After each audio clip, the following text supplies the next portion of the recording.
what you do when you're by yourself, for yourself, is what you're going to do under pressure, stress, love, excitement. It's going to come. Once you can put the facade up, but once the water starts getting shaky and the storm comes, you're going to go back to what you do in your closet. You're going to go back to what you do in isolation.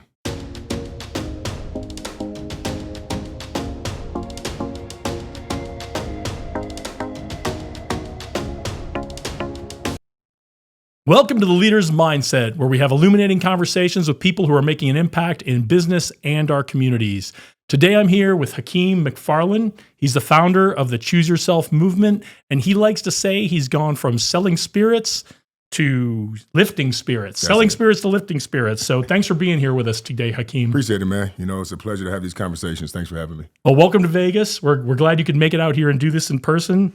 And also, thanks to Cooperate at Sunset for letting us use their facility today to record the podcast. So thank you to all the great folks who let us do this here. And this is my co-working space. This is actually where I have my office. So okay, yeah. So it's a great place to do this. So selling spirits to lifting spirits. Tell us what that's all about. Well, first I was drinking spirits. Okay, so that's where I started to get involved in the spirits industry. But I started bartending when I was 19. So it's been 15 years. And then when I was 18, I partnered with my uncle, who's the CEO and founder of a new agave spirit. So now I started managing the market in Minnesota. With that success, I moved out to New York City. Minneapolis to Manhattan, right? From the mini apple to the big apple. Yep. Yep. So then, you know, when I moved out there, we had some issues with the company, and I had to pivot and go within and start to see what from my story can allow me to add value to others. And that's when I started to get to the lifting spirits component. So I was selling spirits, then I tapped into my spirit to help other people tap into their spirit. And we're glad you did, and we're glad you're here to share it with us all today. Before you got into the spirits business, the selling spirits business, you were an athlete. You had a lot of things going on. Tell us a little bit about your background before your professional life. Yeah, typical athlete, man. Best, you know, my whole dream since I was fifth grade was go to the NFL. I never lost hope in that. I always focused on sports and athletics. So I went D1 full ride out of high school, got into some issues, and then went D2, got into some issues, dropped out for 18 months, got involved in the streets and in dark spaces and dark energy myself, and then went back to school, pulled myself back out, went D3. And after that, when I tried to go play arena football, pro football, I had some circumstances from my past that didn't allow me to leave the county. So that combined with my injury, my last injury of a broken ankle, showed me you ain't about to play football. Mm-hmm. You're not playing football. And I think a lot of us go through this. We have this dream. We have this aspiration. We really want to do this. We're going to do this. It doesn't work out, and we get lost. And what I call that is breaking point to the dark place. That's part of the choose yourself process. So as, you know, I started to realize, okay, you're not about to be an athlete no more, then I had to find my identity. And that's the healing process. So I can actually see what traits, what gifts I have for others.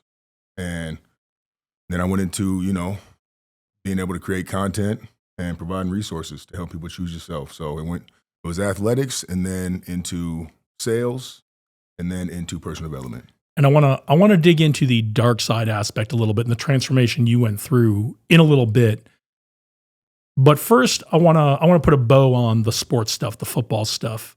What were some of the things about leadership and teams that you learned from playing football at an elite level? Yeah. Well, when you win, the credit goes to the entire team. When you lose, the quicker you can take accountability for your part, then the faster you can make a change. So it's we win, I lose. And that's kind of the mindset I take into life. If something goes a different way, good, bad, negative, failure, success, outside of my expectation, automatically take accountability, because then you're able to come back stronger, better, faster in that circumstance for your team. So that mindset, but also, you know, if you focus on your position instead of, oh, are they going to pass? Are they going to catch it? Did they prepare? You bring external issues into your focus, which stops you from developing. So, you know, really choosing yourself, filling up your cup into an overflow so that when that ball is hiked, and that opportunity comes, when that adversity comes, you've already done the work to develop the mindset and the intention to be able to persevere, and you have the confidence because you've done the work. in isolation. Yeah, that understanding and taking that personal accountability so that it's because it's all about getting ready and being as prepared as you can for the next game, the next quarter, the next play, right? We saw the same thing in the Air Force when we were flying. We would, if you ever go into a flight debrief in the Air Force, there's a lot of very direct, not finger pointing, but very direct. Let's step up and take accountability for each of the things we've done because we're going to fly another mission tomorrow. Right. Every time, man. And the moment you start blaming, complaining, and the victim's mentality, you give your power away. And now you got to wait for somebody else to do something before you believe in yourself. And that's what keeps you in that stuck place, in that rut, and in that victim's mentality. And so while you were learning all of this about sports in the college level, the high school level, you were going through some very personal traumas as well. You lost your little brother at a really young age. Yeah. Tell us how that grief, tell us how that started to shape you into the young man you became for a while. It was, and this is what I talk about now a lot, is the processing of the emotions. You think about the emotions being the horse, your thoughts being the rider of the horse. The horse will travel off into the jungle, into danger zones if it doesn't have a rider, and the rider loses energy if it doesn't have a horse. So you need thoughts and emotions. But in the developmental stages of anybody, I think when we go into maturity, we start to understand the difference in the two. Instead of acting on your emotions, you're able to identify them and process them. But when my little brother died, I was in the hospital, pulled the plug, and I got in the van and went and played a basketball game the same exact day. Since then, that was my armor. That was my shield, sports. As long as I could play sports, I was doing it for my brother, but I never processed the emotion. So I never sat alone. I was always with friends. I always had a girl. I always, was trying to run from that place of pain. And the body keeps score. So by the time I got to NDSU, the D1 and D2, my body started breaking down. So I tore my ACL, then I dropped out, then I had another surgery, then I had 5 surgeries, and I just did not want to run. I did not want to sit with this grieving. And eventually life forced me into isolation to where there was no substances, no friends, no touchdowns, no girls. You had to sit in your sobriety. And it was in that isolation where, I finally was able to grieve and accept. And that was 7 years after he passed. So I buried it under external factors, under staying busy. I buried it under, trying to be funny. I buried it under, dressing nice, looking nice, and all these things without going back within and really finding out how that impacted me. And I talk about it in my book too. It's, being able to process that grief. So sports was what kept me from dealing with that, but it also motivated me in sports because I'm like, I'm going to the NFL for my brother. I'm going to the NFL for my brother. And that's kind of the confusing part where I was confusing myself because I thought I was playing sports for my brother, but I was actually running from the grief at the same time. And I think a lot of really successful folks, especially guys, do that, right? We lean into the work, we lean into the passion, we lean into protecting other people, taking care of other people, whatever it is, and then and we do that specifically so we don't have to deal with those things ourselves, right? Yeah, man. I mean, I think that's the natural thing, and for all of us. I mean, you can go into your dark place with one thought. You can think something, and literally your body and physiology and nervous system can go into this dark energy and this anxious, stressed state. But then there comes a point where you get to your trigger point, the turning point, where you're done dealing with your own shit, and you got to take action. And then after that comes, evaluating your environment, your consumption, what you're engaging with, the conversations you're having, what you're listening to, who's on your feed, in order to take you out of the triggers that keep you in that dark place. So if you have all these different variables and external impacts that remind you of a negative state, you got to get rid of those first. And that's the process, man. And it's tough because that's lonely. Because now you don't shop the same. You don't talk the same. The people that you used to have connections with, you don't connect anymore. And that's the cocoon phase, I call it. Only one caterpillar per cocoon. You don't get with the butterflies without going by yourself. I think that's the clip right there from the episode. Only one caterpillar per cocoon, right? I'm saying. Yeah. So you found ways to break the patterns and the habits you were getting into, but you had gotten into some pretty dark patterns before you did that. Yeah. What made you realize that you needed to break some patterns, break some habits? It's eventually. So I was in jail for 8 months. But I wasn't I was in jail for 8 months the first time, but I still was making excuses. And then when I got out, I got in more trouble. 30 days later, I went right back in for another 8 months. So I did 8 months twice, back to back. And then the second time in jail, somebody overdosed in the jailhouse. So they shut down the whole jail. So you had to sit in your cell. And I just got in there with my roll up, walking in, sat down, and all of a sudden they're like, okay, nobody can leave their cell until we shake down the whole jail, all the CEOs, all the locker rooms. Nobody knew how long that was going to take. But the first day was withdrawals from the substances I was using before. The second day was blaming, complaining. How could the judge, my brother, my dad, my injury, what racism, blah, blah, blah.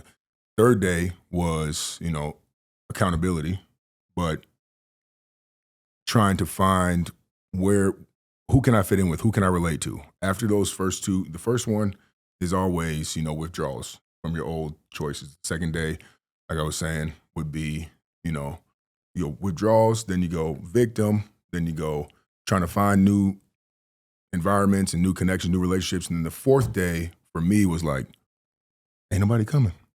Nobody's coming.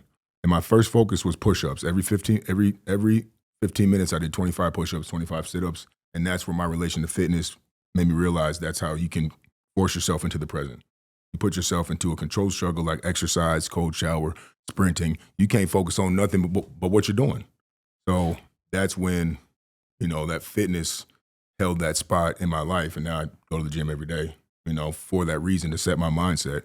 And so in that isolation is where I finally had to sit with that grief. I finally had to stop blaming. I finally had to figure out, what am I going to do besides sports? What are you going to do? Because you're in freaking jail right now. You're not doing shit. You ain't got nobody coming for you. Your dad ain't coming to bail you out. Your girl left you. You ain't got nothing to sell, nothing to consume. What you going to do? So without that forced isolation, I'm saying that what must have been absolutely brutal, a brutal thing to happen to you, that without that forced isolation, you may not have gone through those steps and just stayed in those same patterns. Yeah, man. No pen, no pad, no book, no nothing. Just me and my thoughts in a 6x9 with 300 other dudes yelling and screaming for 8 days straight. And it was just like, you can go crazy in there. And I did at first. At the third day, I'm like, yeah, man, F this. What y'all doing? Let me out. And then after about 5 hours, I'm like, man, my throat hurts, my head hurts. Why am I yelling? That is not going to help anything.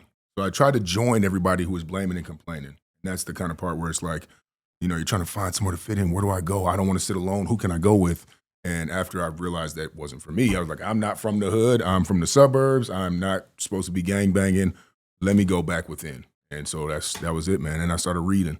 That's why I tell people all the time on my podcast is read the books, research and reflect, reapply. Research, reflect, reapply. And just that's the cycle of growing your mind. What was the first book you read while you were in? The Secret.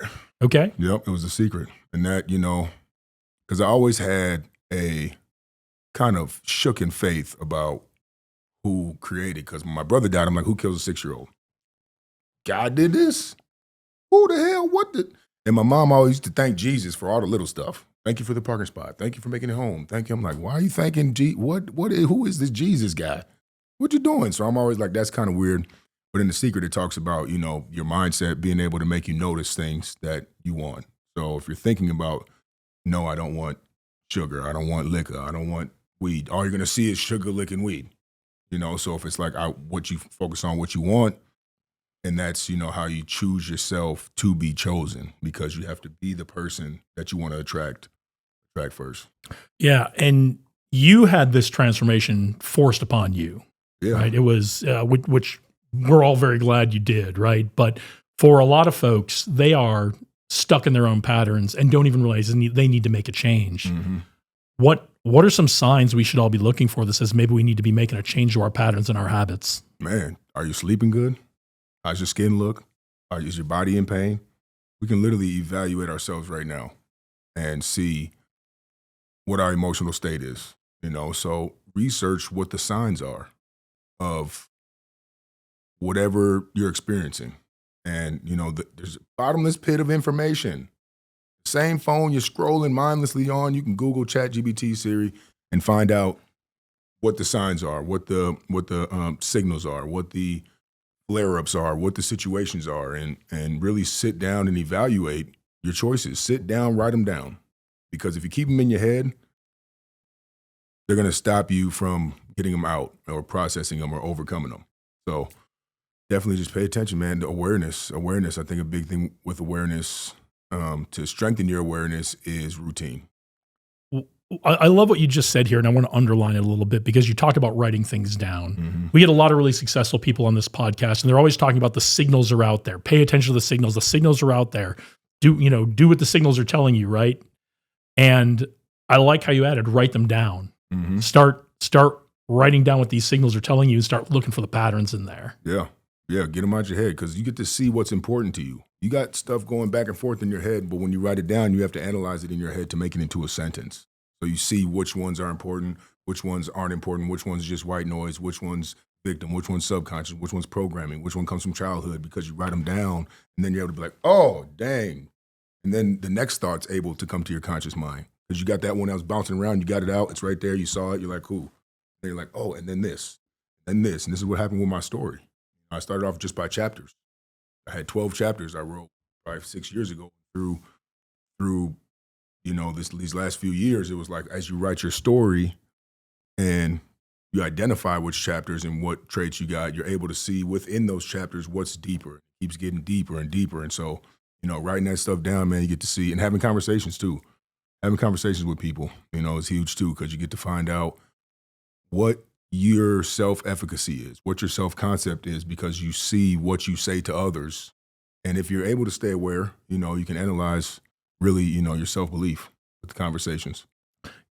This is so great because I wanted to talk about journaling with you. I know you're big into journaling. Mm-hmm. I know a lot of people feel like they should be journaling, but it feels a little overwhelming to them. What do I write about? What should I be journaling about? And it sounds like where you get started is write down the signals. Mm-hmm. Don't worry about writing down something that is profound or going to impact the world. Just start writing stuff down. Yeah. You can do. Some people do that. Wake up and just thought write one page. Just whatever comes to your mind. Doesn't have to make sense. Doesn't even have to be spelled right. Just start writing stuff down. But one thing that helped me get clear in my space was I would write down my day in chunks.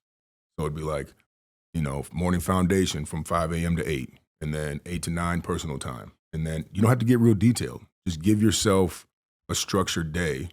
And then if you have a big meeting, or somebody at work is annoying, or your boss is a dickhead, then you write down, okay, at work, this is my intention. This is what I want to be. I want to respond with kindness. I want to respond with love. I want to respond with, a genuine care for people, so that when that situation comes, you have something top of mind of what you said you want to do.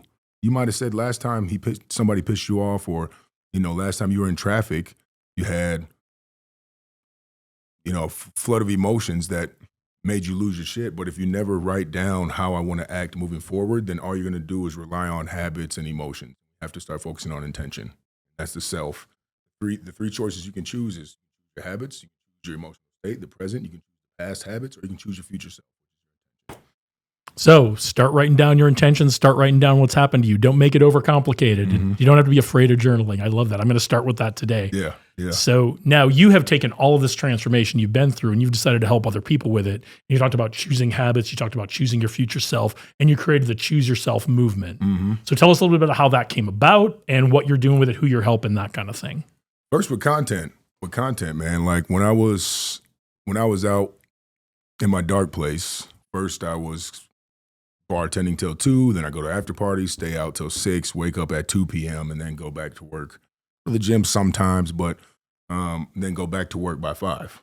So when I partnered with my uncle and I had to start getting in the streets by 11, instead of waking up at 2, I had to start waking up at 9. That's a 5-hour shift. Some people can't even wake up an hour earlier. I had to wake up 5 hours earlier overnight. And so I was hitting the snooze button. I was, taking naps in the middle of the day. I was, trying to find a way to get that energy and start being a morning person. And I would listen to YouTube. I'd set my alarm, and then I'd go on YouTube, press play, and I'd have David Goggins. I'd have Denzel Washington. I'd have The Rock, Will Smith, motivational videos. And as it was on my pillow, something they would say would trigger me, be like, damn, I am a man. I got to get up. that realization after about a couple months, I'm like, how can someone's words of someone I don't know trigger me to get up when I couldn't get up for months? I want to be that for people. Well, you picked the 4 or 5 guys who are consistently known for get up, do the work, right? I mean, no wonder it started to rub off, right? Right, exactly, man. And so, feeling that was, I was like, dang, I want to be that for people. And then I started doing motivation. I've been doing content since Vine and videos. I've always done content, but it was more comedic, funny, because I was still running from my pain, so I wasn't in my truth. I was just being funny, trying to cover it up. And then I started doing content. And what I realized when I was talking about things online, my integrity would kick in when I was offline. So if I said, get up, don't snooze, watch what you eat, go to the gym, I had to do that. Otherwise, I got to be guilty and I got to be a liar. So that integrity loop is what, birthed the Choose Yourself. I started saying Choose Yourself online. People started replying. My followers started gaining. I switched up my style and approach and like the content, how I did it. I used to set up the camera. Now I hold the camera kind of thing. So it evolved over time. But that making a claim was what I wanted to give people, that system. And not a lot of people want to do content and they don't have friends or family to talk to. So I made the Choose Yourself community where people can come in and make a claim. And now once you're done making that claim to people who actually care and actually choose themselves, you got to deal with yourself in the morning. So the CYC was created from the integrity loop that I developed through content. And that's the Choose Yourself community. But the Choose Yourself movement just came from the motivation I was doing online. And Choose Yourself became the overall theme. And now, I downloaded Morning Routine. Then I have a podcast called Choose Your Soul Show. And then my book's called Choose Yourself to Be Chosen. I got the Choose Yourself community. We got a retreat in Costa Rica. So now developing multiple facets and prongs of Choose Yourself with conversations, with stories, with experts saying this is how I chose myself. It starts to become this understanding of a Choose Yourself mindset, which is you to you, Choose Yourself movement, which is the community, and the Choose Yourself mission, which is everything on the planet. Yeah, and you actually have already answered my next question, which was tell me about those 3 components, the you to you, the you to the plan, the you to humanity kind of stuff, the mindset, the movement, and the mission. So it's great that you've thought through these things to this degree and how there's a self component, a people component, and a universe component to it. Yeah, that's I think that's what it should be for any business. You got to start about with yourself, and then how can you contribute to others, and then how does the business contribute to the overall. Yeah, I love that. When I work with my clients, I always talk about what is the good you want to do in the world. It's great to start a business, but who do you want to serve? What is the good you want to do in the world? That's going to take you a lot farther than just saying I want to sell some stuff and people give me money, right? Yeah. I mean, finding your gift. That's the true thing about our uniqueness, and what society does is try to stop us from that.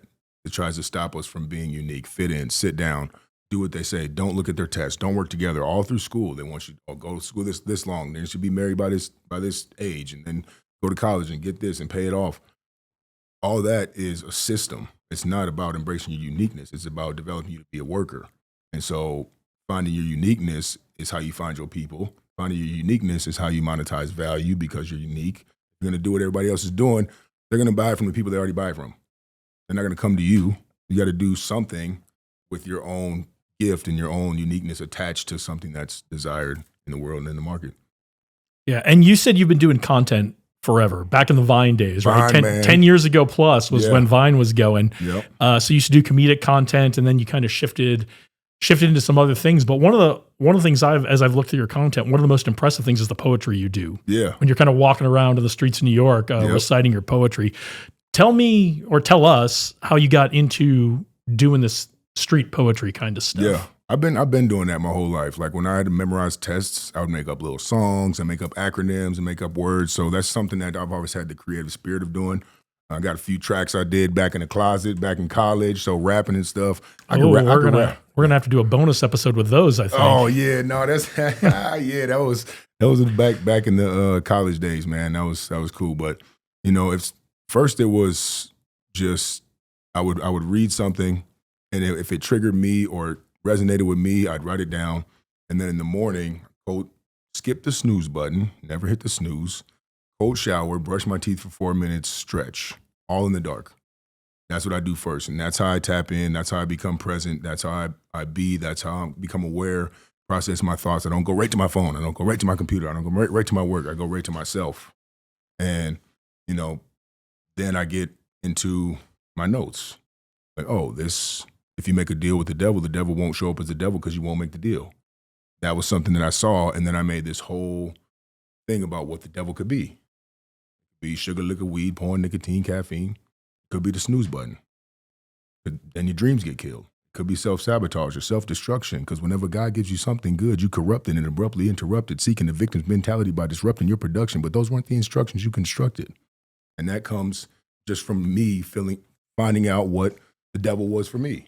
That was one of my most viral videos, is because, we don't even know what God or the devil is. You can't identify it. I think it's concepts. I believe in God very deeply. I believe in the devil very deeply, whatever you want to say that is. But anytime you get away from your truth, away from what God intended you to be, that is what I consider the devil. Beautiful. And I noticed how you slipped a little of your poetry in on us there, which I was going to ask you to do some, but I don't need to do that now. So, all right, let's take a break from the serious questions. Let's play a game. You up for a game? Man, I love games. All right. I figured a athlete and competitor like you is down for a game. Ready. All right. The name of this game is Rapid Response.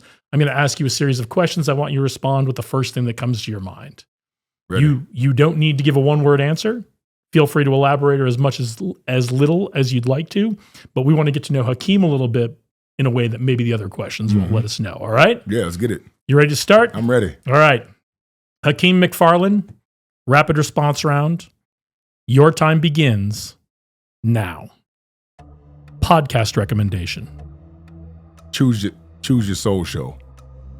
That's your show? That's mine. All right, awesome. Any others you listen to? The funny thing is, I don't really listen to podcasts, man. I listen to a lot of audiobooks. Okay. A lot of audiobooks. What are you listening to now? Right now, it is The Way of a Superior Man. I listen to that once a year. Okay, that's a great one. Yeah. Laws of Human Nature. Great one. Outlive Peter Attia is a good one. David Goggins' book changed my life tremendously. Outwitting the Devil, Napoleon Hill. And those are probably top 5.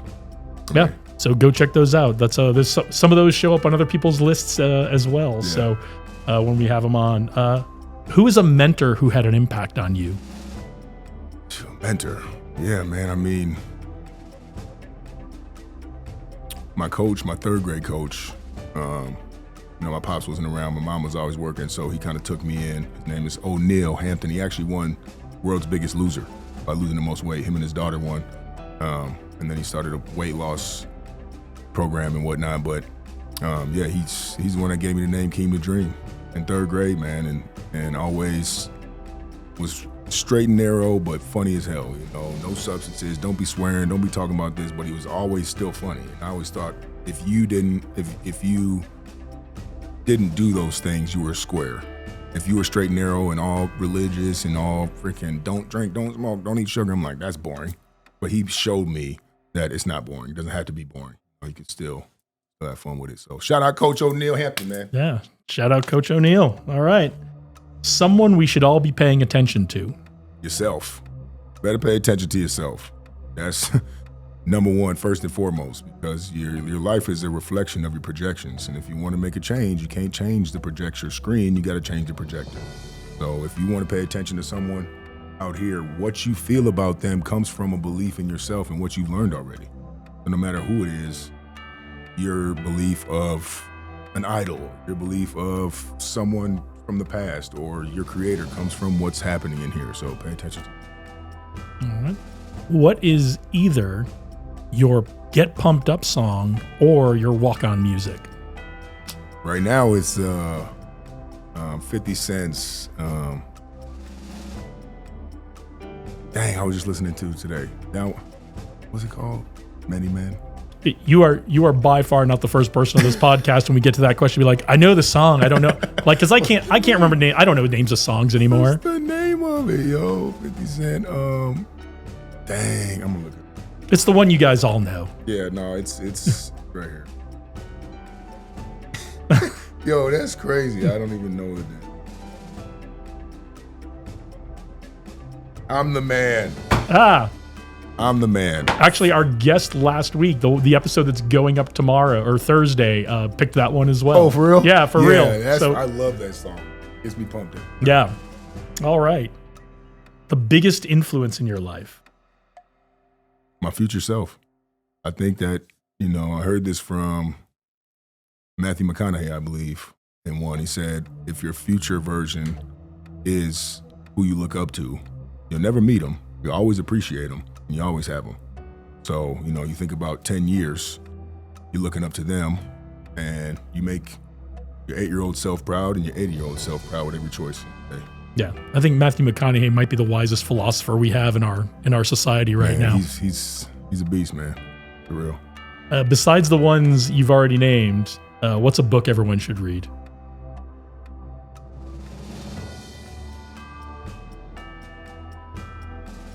Choose Yourself to Be Chosen. Okay. It's my book. We're going to talk about that one in a little bit, folks. No, but The Way of a Superior Man, for sure, for men. I did name that one already, but that's a good one. Well, we like a little emphasis around here, so that's a fine answer. Yeah, keep that one. The best springtime activity in New York City? Hey, New York City, springtime, you got to get to the parks, man. You got to get out to the parks. Get to Central Park. We got a bunch of events. Got a bunch of activities you can do out there. And I've been there for 4 years, and I haven't done a lot of exploring. I haven't done a lot of touristy things. I've done a lot of work. All right, that's your homework. Is you're going to go do some of that when you get back to town. You're gonna shoot me a video and send me back what you've been working on. Hell yeah, springtime fling. All right. So speaking of flings, what's your next vacation spot? Vacation spot? We're going to Paris next month. Never been there. But in my retreat in Costa Rica is in October. And then I also want to go to the Bahamas, back to the Bahamas this summer. But in the summer, I try to just stay in New York City because there's so much to do. You can travel the world in New York, from clothing to music to food. Yeah. But in the winter, I try to leave every month. I get it. Warm, I get it. A future trend you're excited about? Future trend? I think a future trend, personal development, man. I think that is a future trend. It has to be. I think the best leaders go within, and I think now with the internet, people are starting to understand that personal development space, and that's going to make the world a better place for every single person, every kid, every business, every living thing. Yeah, I think we've come past through the initial stages of it, the players and the charlatans, and now people are really getting serious about, there's a lot of benefit to being aware of myself and choosing the person I want to be, right? Exactly. So, all right, last one. Favorite sports team or player? Vikings and the Lakers. Favorite player, Shaq, Randy Moss. All right. Yep, that was it. Purple and gold, baby. All right. Well, thanks for playing our game. Yeah. It's always fun to see how people answer these questions. That was a fun game. All right, but let's get back to it. When we talked a little bit a couple of weeks ago, whenever that was, you talked about the difference between developing a character and developing your character. Mm-hmm. What is that difference, and what is it we want to be doing with our character? You got to find out what you're passionate about. What's your gift? What would you be doing for free? And then create a image, a vision of what your dream life would be. What you'd be, what your body would look like, what would be in your bookshelf, what would be in your fridge, the people in your life. And then work backwards towards how to develop the character internally that will be able to maintain that lifestyle. Now, we were talking about earlier with what the expectations of our society is. They want you to be chasing possessions, achievements, looks, money, status, titles, certifications. Those are the things that are a character. Now, they're not bad. Those things aren't bad, and it's great to have possessions and look good and to have money. But those are always going to be a reflection of choices you make. And if you're not living in your truth, there's going to be friction between the life you've created and who you're supposed to be. And so, if you can only be yourself when you're at home, you can't be yourself at work, you can't be yourself around your friends, you can't be yourself around your spouse, that's where those signs start flaring up. That's when your sleep starts getting disturbed. That's when negative thoughts come in. That's when, your back starts hurting and your knees start hurting and your skin breaks out because you got that friction between what you know and your truth and what you're actually putting out there. And that's why the reflection component is so important, because you start to understand who you are by reflecting and researching and setting your intention. In those three components, then you develop character in your head and you understand your character. And then you can start to feed your character, accept your character, embrace your character, instead of, being like, oh, I think my mom said I suck at singing. I'm never going to sing. But if you love to sing, figure out how to sing and where you can sing. So a lot of times people from our past put these impositions on us and these judgments, and it sticks with us forever, and we don't even know. And I've gone through it myself, and as you go on that journey of your own character, you discover what those things are and who put them on you and why you care so much about it. So, find out what your dream life is, and then figure out what character would be able to maintain, embrace, and develop that life, and then find a way to create that character from within in yourself. Yeah, that's that internal development you've talked about in the past, right? As opposed to the external development. Right. Yep. It's external's good, man. I like nice things, I like nice food, nice clothes, but there's friction if you're wearing it to present something or be somebody you're not. Mm-hmm. Having the skill to check in with ourselves, that's something you developed. You were in isolation, you developed that skill to check in with ourselves. Can you walk us through something we can do today for us to check in with ourselves? Mm-hmm. Every day. It's called the foundation. It's the nighttime routine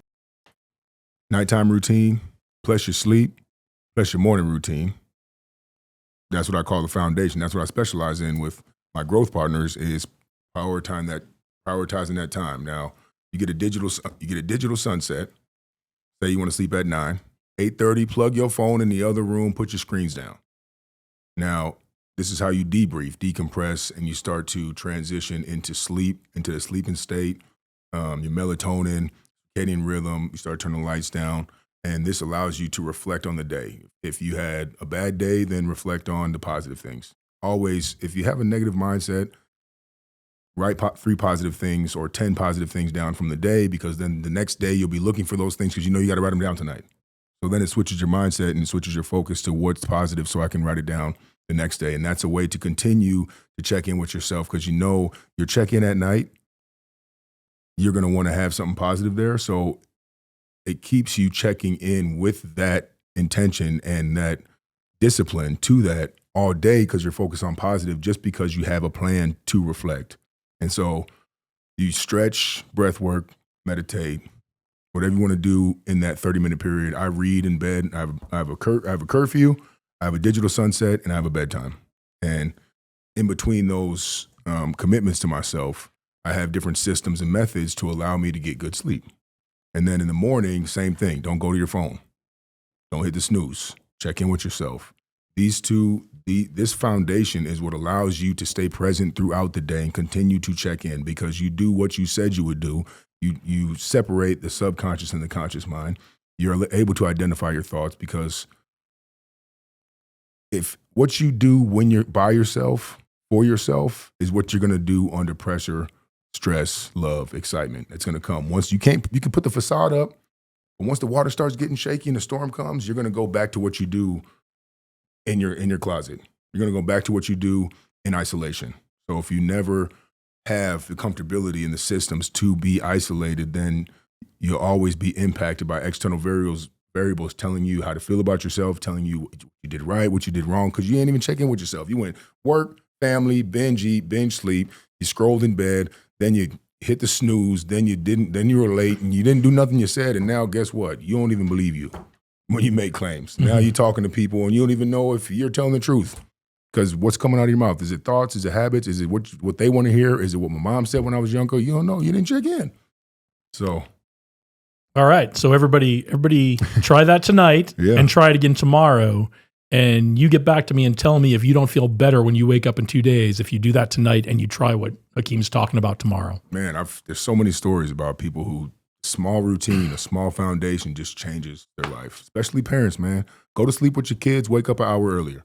Don't stay up after your kids and say, this is my alone time to drink wine. I don't have kids, but I know this from the CYC. A lot of parents say, thank you for telling me that. Go to sleep with your kids, wake up earlier. Your alone time is before they wake up, not after they go to bed. It's a great example to set, right? Mhm. One of the big pieces of advice, timeless advice that we always get is not holding on tightly to attachment and expectation. But we're all people who have big goals, big things we want to accomplish. How do we reconcile having those big goals, wanting to accomplish great things in the world, but still staying loose on our attachment to expectations? Find a way to have fun, man. You got to find a way to have fun. Put fun, schedule time to experience new things, schedule time to connect with people you love. Actually, those things will boost your gratitude. So then when you're dealing with detachment, when you're dealing with expectations and failure, you have the energy inside and the mindset to know that I still find things to be grateful for. And don't forget, your expectations are your responsibility. It's no one else's job to get you to expect something else. And you either win or you learn.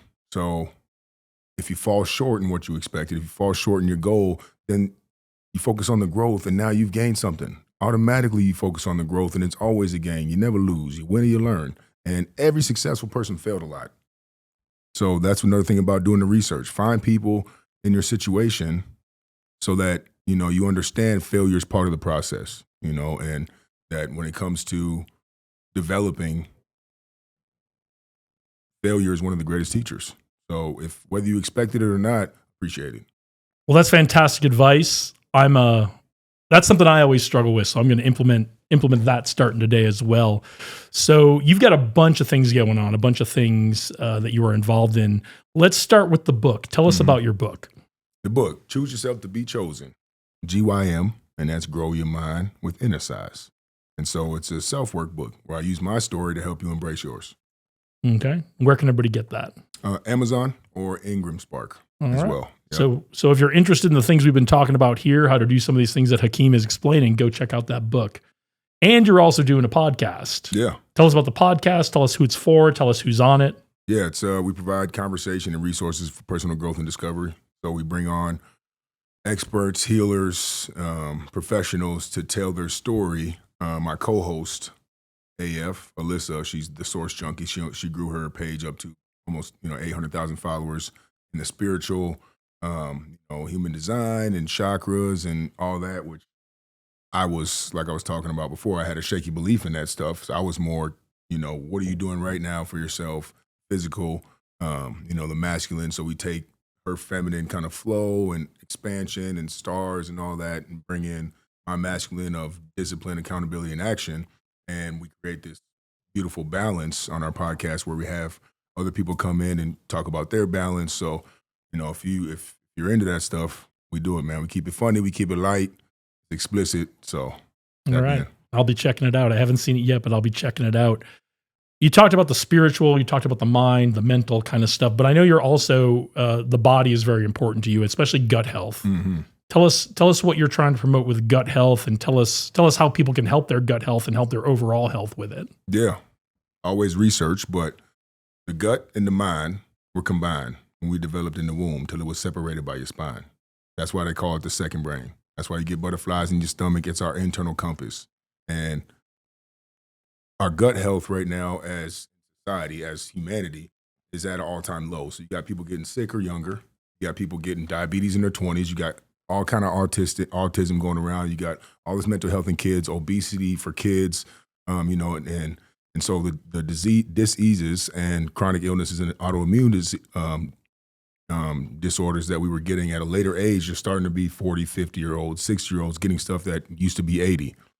Because our functionality, let's say for an example, if our gut health is at 65% on average, or if you're watching this, say your gut health is at 65% and 60% is your breaking point. You got 5% before you start experiencing these issues. And so you got to repair your gut so that you can actually process the toxins that are in the water, air, food, clothes, TV. So you have a buffer between toxins you consume, which it's hard to get away from them nowadays, and your breaking point, your threshold. If you're just living at 65%, and what I noticed is once I started taking care of my health, I thought I was healthy. But once I started growing my mind about gut health, I realized how unhealthy and how much more potential and energy and cognitive health and focus that I could be benefiting from. And so now it's like you become more aware when you start to take care of your gut. So there's a product called Purium that I'm an affiliate with as well. Mm-hmm. And it has 4 components to it. It has gut repair that flushes out the glyphosate and toxins in 90 days that's been build up in our gut lining and the fissures and tears that cause leaky gut, which then get into your bloodstream, which then cause inflammation. Inflammation is the catalyst. So you repair your gut lining, then you replace your, you get apothecary, so 2 tablespoons, you get a full day's worth of fruit. You get 7 salads per shake as well. So 7 salads worth of nutrients in a power shake. And then we have super aminos, which are the building blocks to your muscles that we actually extract from meats and vegetables, but you get the pure aminos. So you get fruits, vegetables, protein, and gut repair. And then that's something I'm taking a whole life. My mom's experienced tremendous results from it. And every single person that I've put onto it loves it. It's amazing too, when you start eating more healthy, when you start taking care of your health a little better and you decide to go back to a bad habit, like you go eat some junk food or something like that. Yeah. How much it impacts you. You know, something you used to eat all the time, and now you're like, I don't think I ever want to eat this again. Ever wanted. That's what changed, man. I used to eat Chipotle every day, twice a day. Well, my teammate was working there, so it was free in college. So a whole team would go in there. But now it's like it's not appealing to me. You know, once you find out what's in this mass-produced conventional food, once you find out how gut health impacts everything in your body, your physiology, your psychology, your nervous system, your autoimmune. The autoimmune diseases, your immune system, you really become more mindful about what you're doing overall. And once you're more mindful about it, it doesn't taste right anymore. It doesn't sit right, you know. Right. What am I actually eating? Mm-hmm. You know. Well, as if you didn't have enough stuff going on right now, you've got a retreat coming up in the fall. Yep. Tell us about the retreat. Tell us how people can get signed up for it, what they can expect. Yeah, tap in, man. We're doing five excursions, but really we're trying to transport your body to transform your life. So I was talking about before, a lot of times we have this aspiration to want to change, but you wake up in the same house, same scrolling, you do the same consumption, you drive the same way to work, you listen to the same stuff. And so if you don't change your environment, then your initial response is always going to be what it was last time you were in the environment. So our vision for this retreat is to take you out of all those triggers, all of that environmental impact. Now you raise your frequency, because everybody knows when you go on vacation and you get around nature, you just elevate your mindset. You get around water, you elevate. Your energy does. We're all part of nature in itself. So when you increase that frequency, now you take away the triggers. Now you start to develop, like I was talking about, that dream life. So you come out there, you develop that dream life. We identify the character that you want to be. We release the shame and guilt. We have, a envisionment and a released workshop, and then there's a foundation routine workshop as well. So those two, my co-host is doing the envisionment workshop, and I'm doing the foundation workshop. So we help you create the life, envision the life in an elevated frequency, and then we help you get your routine down, your foundation down, the methods and systems that'll work for you. Then you take that experience and that, belief and that energy, that frequency that you created that in, then you take those two things back home and continue to integrate with us after. And so you having experienced that vision and wrote it down and you talked about it with people who also, and everybody's lit up, and you've experienced it. So now you have it in your mental Rolodex. So now you know exactly what that feels like, so you can actually, do the things you need to do to create that again, to create that feeling again. But a lot of people are like, yeah, I want to be rich, or I want to be, I think Steve Harvey said it, flying first class once, coach won't feel the same. Go eat at that 5-star hotel. And then once you feel it, once you taste it, once you envision it, then you're like, it motivates you more because you've already experienced what you want from a physiological standpoint. And then you also, have tasted the food, or, you felt the feeling. So it becomes real. The brain doesn't know between imagination, dreaming, envisioning. It thinks it's all real. So, you can trick it in that sense and to your benefit. You have found so much peace through your transformation. You've helped a lot of other people find peace in their transformation. Is there anything that's still keeping you up at night? Is there anything you get stressed about? If I get stressed, man, it's real temporary. Like, how fast can you get over it and get after it? And I think a lot with my content and helping people. It's helped me really have to live what I talk about. And so, one thing that I'm working on is people putting their fears and disbeliefs of them onto what I'm doing. That's somewhere I'm like, how do you not see?